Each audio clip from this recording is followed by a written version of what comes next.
مساء الخير يا دكتور. ازيك يا ايمان؟ الحمد لله، انت عامل ايه؟ عندك ايه النهارده؟ عندي حاجات كتيرة قوي. بجد؟ والله في مشاكل كتيرة قوي. انت لسه يعني انت بتقولي في مشاكل وانت لسه صغيره، يعني امال لما تكبري هتعملي ايه؟ لا يا دكتور، انا مش حاسة ان انا اوصل للمرحلة دي، يعني حاسة ان بدري قوي على الموضوع يا ده. ساتر يا رب. دكتور، كنت عايزة اسألك سؤال. دلوقتي يعني بما انك عشت بره كتير، فانا بلاحظ انك دايما بتحس انك تعاملك مع هنا، يعني مع الناس اللي هنا، بيبقى بتحس ان هم بيتعبوك او طريقة تفكيرهم مختلفة. مم. هل ده انت بتحسه فعلا ولا انت اللي عندك مشكلة مع الموضوع؟ انا عندي مشكله مع مين؟ يعني مع التفكير المصري. انا عندي مشكله مع التفكير الغلط عموما، اذا ايه مصري التفكير بقى او الغلط؟ اجنبي. ماشي. بص، انت فتحتي بقى فتوحه جامده جدا. ماشي. هل في فرق بين الراجل المصري او المواطن المصري او الموظف المصري والموظف الخارجي؟ انا ما اتعاملتش بره كتير في موضوع الوظيفه دي، بس امم. اتعاملت هنا مع عقليات مصريه من زمان. اوكي. كعقليات، امم. العقل المصري احسن عقل. ماشي. في المدرسة وهو صغير، في الحضانة، التلميذ المصري، الطالب المصري، الدكتور المصري، المهندس المصري، المحامي المصري، الموظف المصري. امم. بس عنده مشكلة كبيرة، ايه؟ إن المصري فاخر وفاهم إنه عارف كل حاجة. للاسف دي بنحب مشكلة، الفلسفة. صح؟ مصري بس ولا كله؟ لا، اللي اتعاملت معاه المصري أيا ما كان بقى هو مين، هو بيفتي هو عارف كل وواثق حاجة. في فتيه. أنا عارف كل حاجة. اه.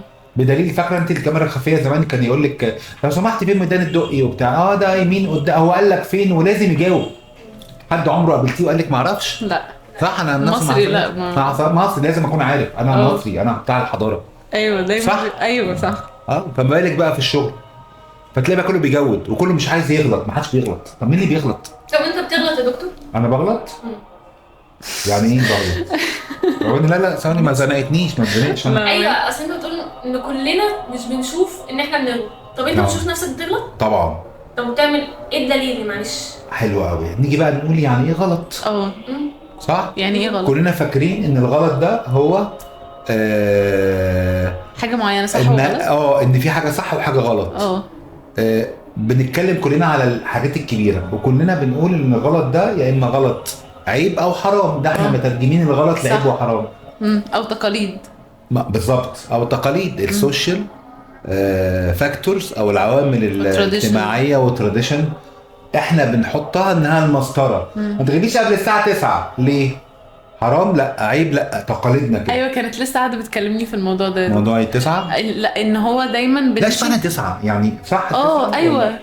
إيه الصح والغلط بالنسبه لنا بقى اصول وتقاليد، مش ايه مناسب ليا وايه وحتى مناسب مش ليك. حلال وحرام يعني. مش حلال عارف، لو احنا يعني اعتمدنا الحلال والحرام هنرتاح جدا. لكن مثلا لا، ما تخرجيش وتيجي قبل 9، ما فيهوش غلط. انا عارفه ان انت خارجه مع بنات ولو كلمتيها انا عارفه ان انت مش بتعمليش حاجه غلط، بس اصل الناس هتتكلم. طب ما تتكلم، ما انا عارفه ان انا مش بعمل حاجه غلط. اصل الاصول والتقاليد. طب هو انت بتدلي على الحلال هيقولوا عليك والحرام؟ ايه لو جيرانك شافوكي اه. هيقولوا عليك ايه بقى ايه؟ المعيار بتاعك؟ الحلال ولا الحرام ولا ودينك الناس. ولا الناس؟ لا، بس عايز اقول لك حاجه. لو احنا اتكلمنا عن الدين، حتى الدين عنده فيه مشكله. فهم الدين فيه مشكله، عشان ابقى يعني بس واضح.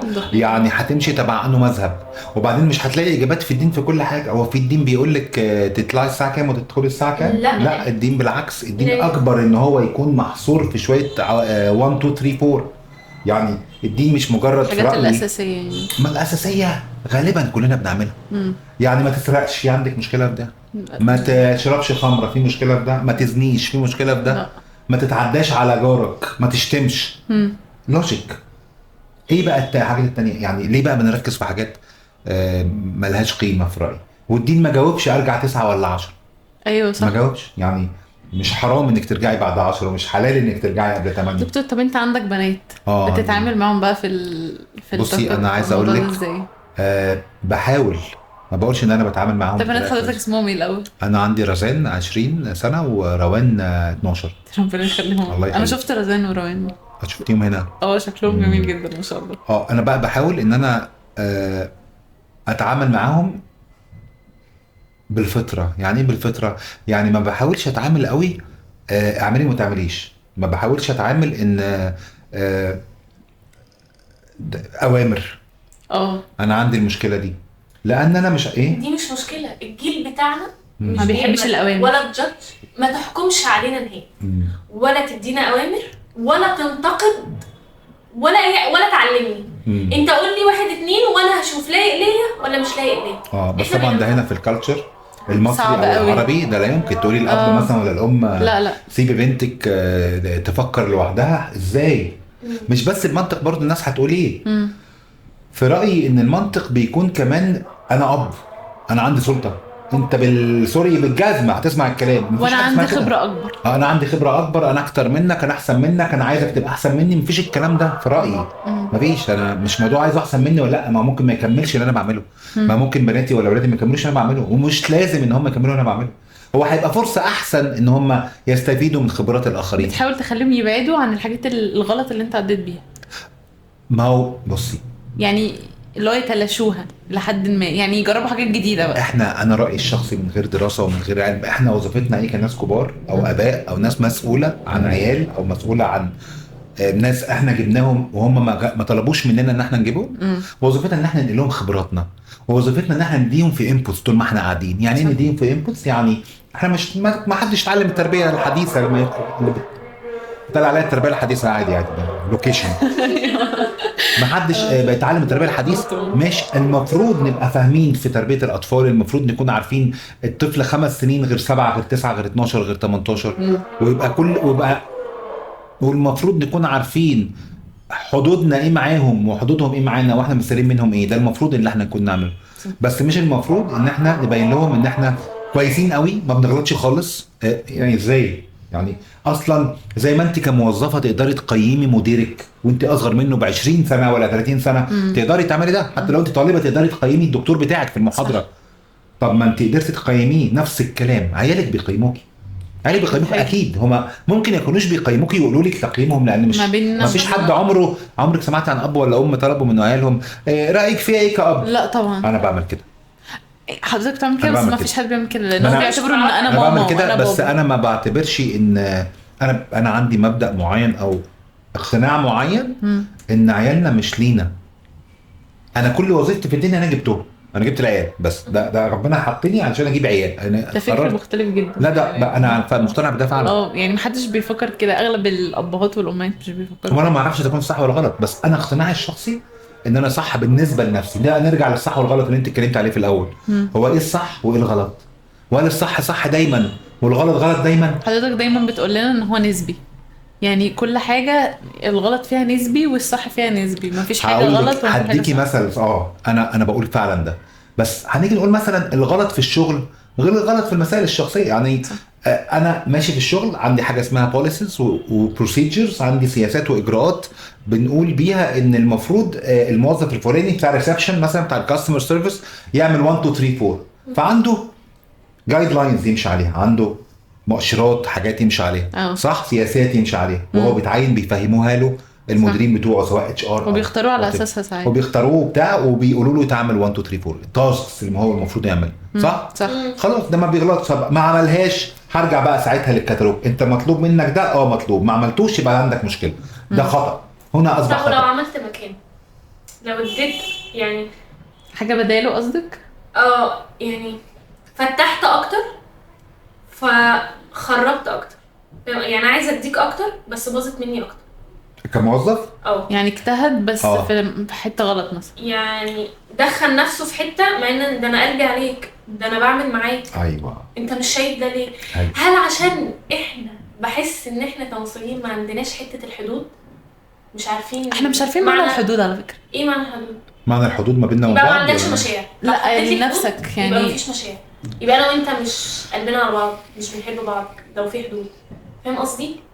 يعني مثلا لو شفتيني زعلان وما قلتليش انت مالك انا ممكن ازعل منك. قصدك كده؟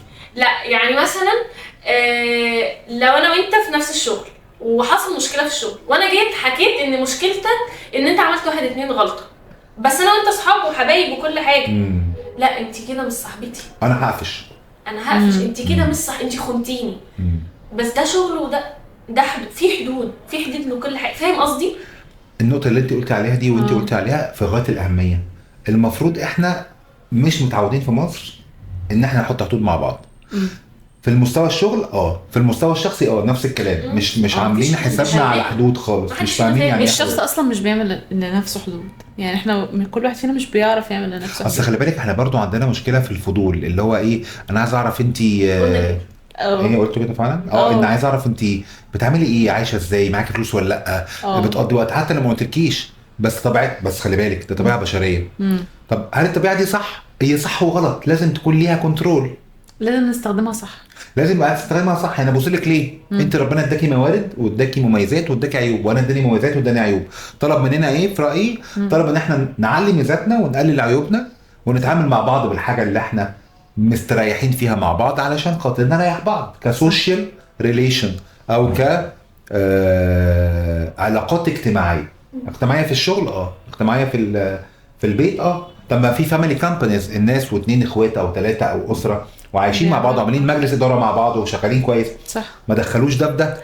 ايوه هي دي النقطه اللي فيها مشكله دايما، اللي هو احنا دايما مثلا بنتعامل في عيله، فلما بيحصل مشكله كشغل بنلاقي نفسنا اللي هو لا كل واحد بقى واقف في حتته، لا وتلاقي ده مراته اتخانقت مع مراته، ما انت مغلس على حق الشغل وبتاع، ما فيش كلام يعني. الحمد لله الشركات الناجحه ما بيبصوش على ده. صح. ليه بقى؟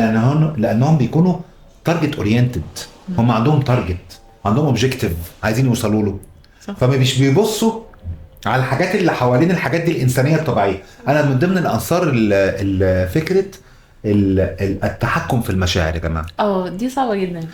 التحكم في المشاعر هي اللي هتخليكي تتحكمي في سلوكك. هو انت ايه اللي يخليكي النهارده عندك فضول تعرفي بكلم مين، فمسكت التليفون بتاعي وشفتي فيه ايه؟ المشاعر، الشعور او المشاعر، يعني الفيلينج او الايموشنز، وات ايفر بقى المسمى النفسي، انا ما اعرفوش قوي، بس المشاعر هي اللي بتحرك سلوكك، غير غرائز الجوع، الاكل، مش عارفه ايه الكلام ده، دي حاجات ايه. ايمان كانت بتقول من شويه ان كل واحد فينا في مشاعر جواه لازم تبقى وحشه، غيره، حقد وغل. قولي بس بقول لها يعني انا قلت لها، هي بتقول لي ان مثلا ساعات بيبقى في حد مثلا احنا كلنا بنحكم، قلت لها في حكم سلبي وفي حكم ايجابي، لان اي بني ادم بيحكم، كلنا بنحكم، بس في فرق ما بين انا بحكم ما بيني وبين نفسي وخلاص مخليه الوضع عليا وبتعامل معاك، فبقى مع الوقت بغير وجهة نظري عنك وخلاص، ما فيش يعني انت ما تاثرتش بالجادجمنت بتاعي. انما في جادجمنت انا بجادج عليك وبتكلم عليك، ومثلا بقعد اقول لا، وكلامك باخده دليل على الجادج اللي انا عملته ليك. فاهم قصدي؟ بصي هقول لك حاجه، معلش على المقاطعه.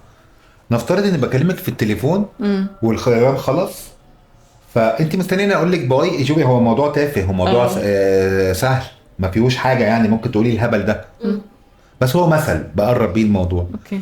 فمستنيين اقول لك طب مع السلامه او باي او اتفضل او وات ايفر النهايه يعني النهايه دي. فانت لقيتي فجاه ان الخط قطع، او قلت لك طب اشوفك بعدين، ورحت الخط قطع قبل ما انت تسمعي مني كلمه باي واقول لك باي باي باي باي باي. انت عارفين النهارده ايه لازم تفضل. ايوه يا دكتور سلام. دكتور عارف المكالمات اللي احنا بنعملها بنقول كام مره مع السلامه في اخر لدرجه ان انا بقفل بقى خلاص. مع السلامه مع السلامه مع السلامه مع السلامه مع الف سلامه مع السلامه مع الف سلامه، اشوف بكره وانت عامل ايه وبتاع. ما دي مشكله، احنا شعب، احنا كشعوب، احنا كالتيفست، احنا بنحب بقى يعني. في شعوب قصدي بتبقى بتهتم جدا بالحاجات دي، وفي شعوب لا تهتم بالانديفيدوال، خلاص باي باي شكرا. ايه في ايه؟ انت ليه بتعمل لي؟ انت ليه اوفر قوي كده؟ انت اوفر، يعني شعب اوفر في كل حاجه، حتى في خناقاته تلاقي تحت لازم زعيق. طب وفي الاخر انتهت بايه يعني؟ خناقه يا ريت ما فيش خناقه في الاخر، كانوا بيتناقشوا بق كبير. بالظبط، كانوا بيتناقشوا عادي جدا جدا نفس الكلام، فتلاقي فيه اوفر رياكشن. فانا بقى لو عملت ده وقفلت في وشك قبل ما اقول لك مع السلامه القصه دي، انت هيبقى رد فعلك ايه؟ او رد فعل الناس العاديه ايه عموما؟ هتتضايق؟ هو على حسب الشخص يعني لو ما اعرفوش عادي، بس لو اعرفه لا هتضايق. لو ما تعرفوش عادي، ولو تعرفيه هتتضايق. ايوه لو ما اعرفوش عادي، ما انا ما اعرفوش. يعني مثلا اقول لك على حاجه، بابايا متعود ان هو بيقفل السكه اول ما بيعرف المعلومه على طول، يعني مش بيقول لي مع السلامه، فانا متعوده خلاص. حتى انا بقيت بقول المعلومه واقفل السكه، هو اقفل قبل المعلومه خلاص بقى. هو بيعرف انا فين، انت فين، انا في المكان الفلاني، بس خلاص في الكف في الكليه خلاص ويقفل السكه. مع ان ممكن لو استنى شويه يلاقي معلومه تانية. ممكن اقول له ان انا سبت كنت في الكليه وسبت الكليه وخرجت بس ده على فكره حلو. علشان كده الفويس دلوقتي حلو قوي. باشا في كذا، ايمان كذا، عهد كذا. في ناس بقى في الفويس كانها بتتكلم تليفون. الو ازيك يا دكتور، عامل ايه، اخبارك ايه، الحمد لله، وانت عامل ايه؟ ده مش تليفون. طب بص يا دكتور، هو الفويس اللي متعرف عليه حتى في ماسنجر لما بدأ اكتر حاجه عنده دقيقتين او دقيقه، لو عدت الدقيقه بيقفل الريكورد ويديك واحد تاني تنبيه ان خلاص. ليه؟ لان ده حاجه سريعه، انا عايزه ابلغك حاجه بس مش عايز الوقت يمر باتصال واشغلك، يعني انا بديك معلومه في اقل وقت ممكن. في ناس زي ايمان ممكن تسرح معاها الربع ساعه. لا مش لدرجه ربع ساعه. اكتر فويس كام عملتيه قد ايه؟ اكتر فويس عملته كان 10 دقايق. لا والله فويس واحد ولا متقطع؟ لا فويس واحد. واو. انا اعرف ناس حد بعت لي ريكورد 6 دكتور انا اقل حاجه ببعتها لاصحابي دقيقه. لا طب سؤال، ال 10 دقايق ده اتاكدي ان فلان اللي انت بعتيه له او اللي هي سمعها بسالهم، بقول لهم انا هسالكم في الدقيقه كذا، لو ما عرفتوش هيحصل مشكله. اصل انا ما ببعتش لاي حد برضه، ما ببعت للناس اللي... لا بس 10 دقايق ده يعني 10 دقايق انت عملتيها فيها و10 دقايق. طب اقول لك على حاجه دكتور، الناس اللي بدات اكلمهم ما كانوش بيحبوا يعملوا فويسات اصلا.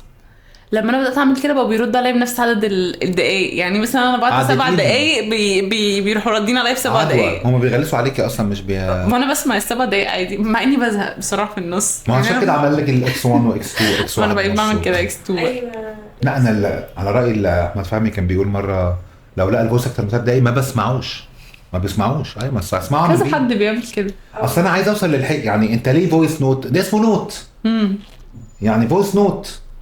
طب ما انا ممكن اديني المعلومه اللي انت عايز. طب هل المقصود ان احنا لو ادينا المعلومه بس عيب يعني في حق ان انا ايمان اعملي كذا بكره بس مثلا، او ايمان هاتي معاكي كذا؟ طب لو انا عايزه اعرف، بس انا عايزه اقول لك على حاجه. ما انا مثلا عايزه اشرح لحد ردت، يعني مثلا انا دلوقتي شايفه ان في شخص متضايق مني، فيبدا الشخص يقول لي ليه حاسه، فابدا اقول له اصل في يوم كذا عملنا 1 2 3. ما هو ده المفروض مش في فويس بقى يعني. ده انتوا بصراحه ده دلع. مش عايز اقول كلمه تانية غير الدلع. شغالين مش عايز اقول كلمه تانية. انت زعلان مني، طب ما تقابليه وتقولي له فيس تو فيس. حتى خلي بالك رياكشن الوش هيفرق.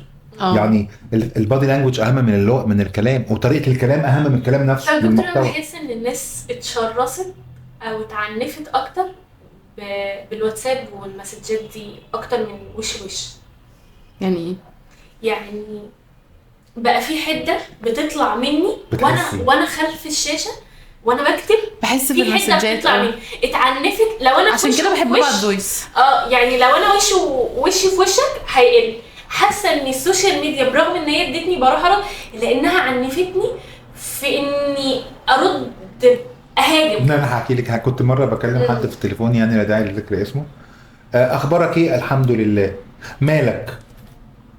ايوه يا دكتور. اصل انت رديت وحش. انا ممكن اقول لك حاجه اكيد اللي عملت كده ست واحده بقى. مالي ايه؟ انا قلت الحمد لله.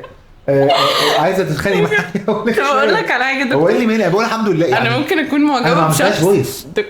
معجبه بشخص وهو في الحقيقه بيبين لي ان هو معجب بيا. مثلا يجي في الشات مثلا مساله سؤال يروح رد عليا برد، احس ان هو بيقفل معايا الكلام. يا سلام. خلاص بقى هو كده مش عايز يكلمني. مش عايز كده.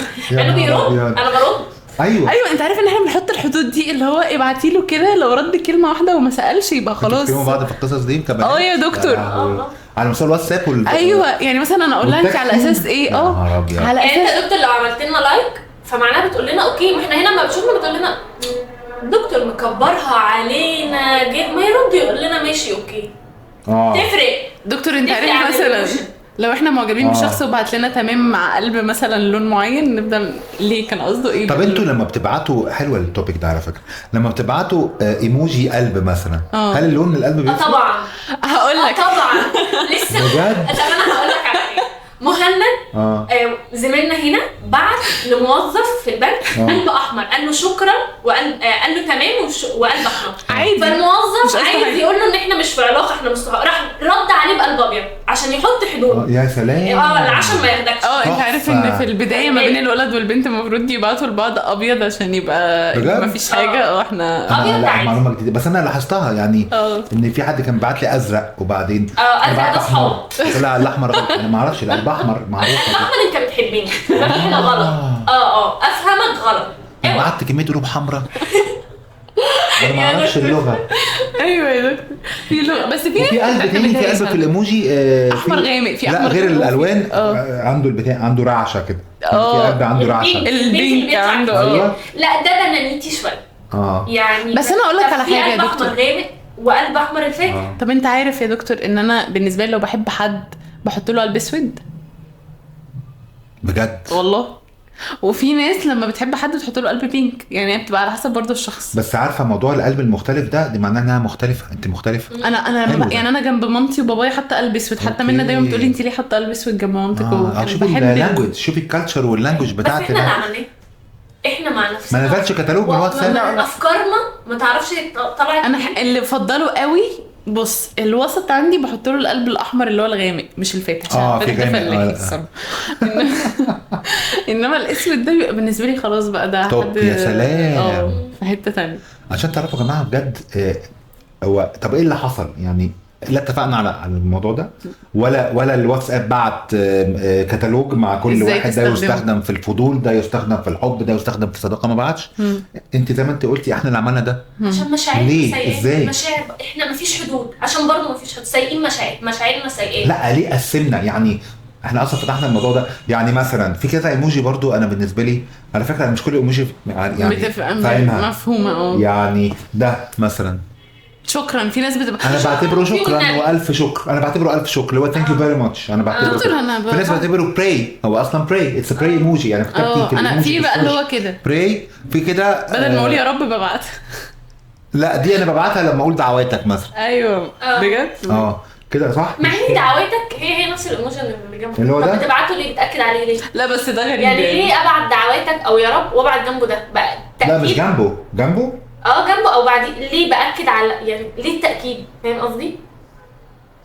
يعني ليه هقول لك الايموشن بتكسر الرسميه او تفتكري تكسر يعني. بحسها لما بنبدا ان احنا نبعت لبعض ايموشنات ان احنا بقينا نبقى فريندلي اكتر من ان احنا مجرد واحد زائد اتنين واحد زائد واحد بيساوي اتنين احساس مثلا. مع اني اغلب الناس بس خلي بالك لو قريتي في الماركتنج وانتوا ما شاء الله يعني خبره في الموضوع ده انك لما بتكتبي الكونتنت بتحطي ايموجي عشان يعبر اكتر. بقى وسيله تواصل، بقى وسيله تعبير. الايموجي بقى حاجه اقدر اوصل لك بيها من غير كلام، لان الكلام احنا متخيلين ان الكلام هو اكثر وسيله للتعبير. لا البادي لانجوج اقوى، التون اوف فويس اقوى، والرسمه ممكن تبقى اقوى. يعني ممكن تبعتي لي مثلا كده انا بحسها، انا بحس ان انت تمام زي اللي قلت لك عليها، قالت الحمد لله مالك يعني. ايوه طب لو انا بعت لك، لو حد يعني بعت لك كلمه بحبك بس وبحبك وجنبها قلب، انت رايك ايه؟ وانت جنب قلب لونه ايه؟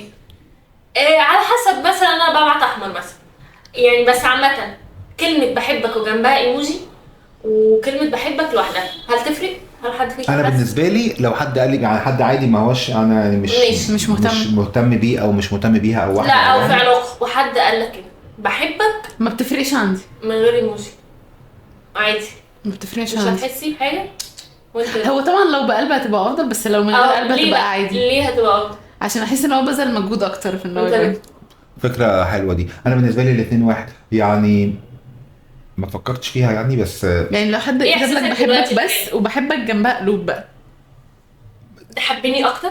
لا طلع مشاعر وهو بيقولها لي اكتر او عنده شغف انه يقولها لي. بالنسبه لي ما ببصش على يمكن بالقلب ممكن تبقى برضو ليها تأثير مختلف. اللي هو فكر انه يحط قلب ايه برضو ماشي. ايه اللي خلاني يمكن علشان المفروض ان انا متوقع ايه مثلا متوقع مثلا حد يقول لي بحبك بس مش متوقع بحبك مثلا قوي زي قوي مثلا يعني. انا طول عمري ما بحبش المبالغه يعني، بستخدم المبالغه في الفهم بستخدمها للفهم يعني. بعتبر المبدأ بقت ضادية تعرف الاشياء، يعني شروق وغروب، في النص كتير الوان ما بين الاسود والاحمر والكلام. فانما بالمبالغه دايما احنا كعقل بشري هنفهم، يعني مش هنقدر نفهم الجوع الا لو فهمنا الشبع، قصدي لو فهمنا الجوع. مش هنقدر نفهم النور لو فهمنا الضلمه. صح. بنفس المنطق كده.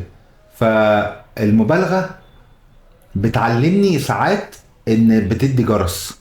هي بالنسبه لي المبالغه بتدي جرس اكتر منها ان هي بتوصل لي مشاعر. يعني طول عمري ما بحبش حته ايه انا بحبك قوي. ايه قوي دي؟ يعني ايه قوي؟ بحبك يعني انت لو ما بتحبنيش قوي تبقى بتحبني ايه مثلا؟ يعني مثلا انا بحب خالتي، بحبها بس وبحب ماما. هل حب خالتي زي حب ماما؟ لا. فبحبك قوي يا ماما بس بحب خالتي. يبقى طب ليه ما تقوليش انا بحبك؟ اولا احنا ليه بنقارن؟ انا عندي عادي دي نمره واحد. نمره اتنين حته قوي، لا سيبك ان انت بتقولي خالتي وامي. انا اقصد قوي في كلمه قوي بحبك قوي. لا انا بحس ان احنا بقينا حافظين اصلا. يعني هو انا بحبك قوي وحشتني قوي يعني ما بقيتش بفكر يعني وحشتني بس وحشتني قوي بالنسبه لي. يعني هل لو حد قال لي وحشت قصدي بتعكس حاجه؟ انا لو عندي مشكله ان واحده بتحبني او واحد بيحبني وقال لي وحشتني بس وانا عايزه او عايزها تقول لي وحشتني قوي، انا المشكله عندي. دكتور انت عارف ان انا ممكن المشكله عندي، خلي بالك. فاهمه قصدي؟ لا يعني انا مستني منك تقولي لي وحشتني قوي وانت قلت لي وحشتني بس، مع انك انت من جواكي ممكن تكوني حاسه باحساس جامد جدا بالوحشه. ايوه بالوحشه جدا. لو انا اتضايقت ان انت ما قلتليش وحشتني قوي يبقى المشكله عندي. انا محتاج منك تاكيد باني وحشتك. طب ليه انت محتاج تاكيد؟ لاني مش حاسس بالامان. صح.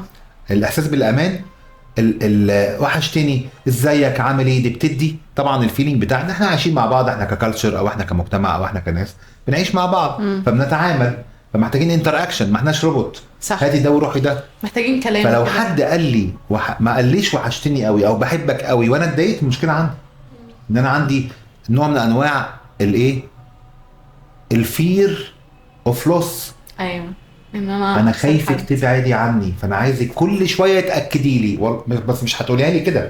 مش هتقولي لي والله انا مش هبعد عنك، مش هتقولي لي كده.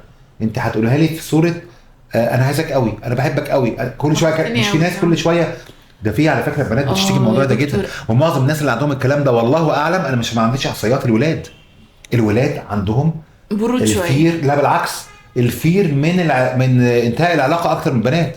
ده في واحده ست كانت مره كاتبه في مشكله ولا بنت مش عارف انا اول مره ان التاني ايوه ابحثي وراها، انا عايز ابحث وراها. انا يعني احساسي ان ممكن التعبير بتاع البنت اكتر انما الراجل ممكن بنحسها يا جماعه فعلا في ايه مواضيع الطلاق والسيبريشن. تلاقي الراجل ممكن يكون متاثر اكتر من الست بموضوع الطلاق حتى لو عايز يطلق. ايوه صح. لا عشرت موقف زي ده. صحيح.